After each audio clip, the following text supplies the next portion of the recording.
Hello बच्चों, let's read this question.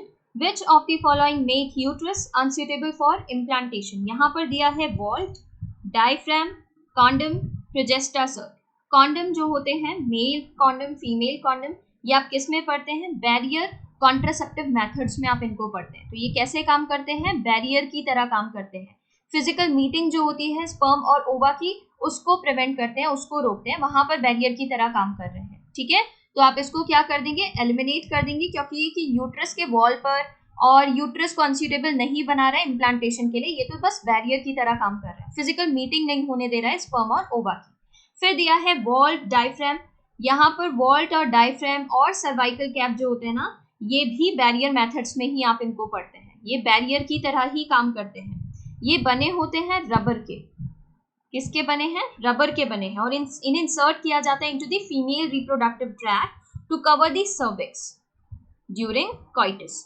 अब जब सर्विक्स ही कवर हो गया है तो ये क्या करता है? इन्होंने सर्विक्स को कवर कर लिया. ये बैरियर की तरह काम करे, फिजिकल मीटिंग नहीं होने दे रहा है स्पर्म और ओवा की. तो ये क्या कर देते हैं? Prevent the conception by blocking the entry of sperm through the cervix. तो किसे ब्लॉक कर दिया इन्होंने? ब्लॉक कर दिया है स्पर्म एंट्री को. अब स्पर्म रीच ही नहीं कर पाएगा फेलोपियन ट्यूब तक जहां पर ओवा प्रेजेंट है. फ्यूजन ऑफ गैमीट ही नहीं होगा. तो यहाँ पर ये कैसे काम कर रहे हैं? बैरियर की तरह काम कर रहे हैं.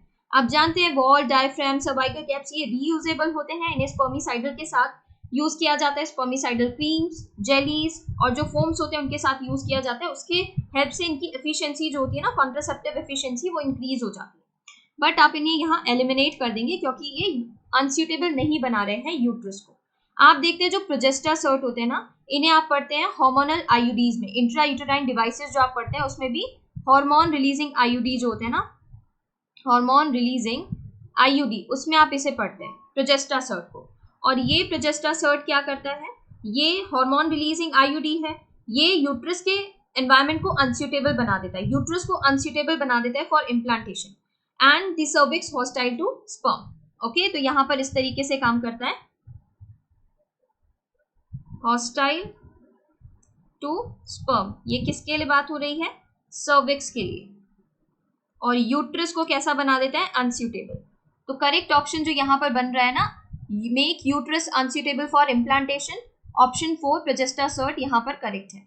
और ये इम्प्लांटेशन आप जानते हैं ब्लास्टोसिस स्टेज में इम्प्लांटेशन होता है. यूट्रस का जो एंडोमेट्रियम होता है ना, उसमें इम्प्लांटेशन होता है ब्लास्टोसिस का. तो वो इम्प्लांटेशन आफ्टर फ्यूजन होगा. बट वॉल, डायफ्राम, कॉन्डम ये तो बैरियर की तरह काम करे, तो फ्यूजन होने ही नहीं देंगे. अगर फ्यूजन हो जाता है उस वक्त जो बात होती है ना, जो प्रिवेंट कर रहा है प्रेगनेंसी को, और हम कह सकते हैं कि कॉन्सेप्शन नहीं होने दे रहा है, कॉन्ट्रासेप्टिव की तरह काम कर रहा है, वो होते हैं प्रोजेस्टा सर्ट.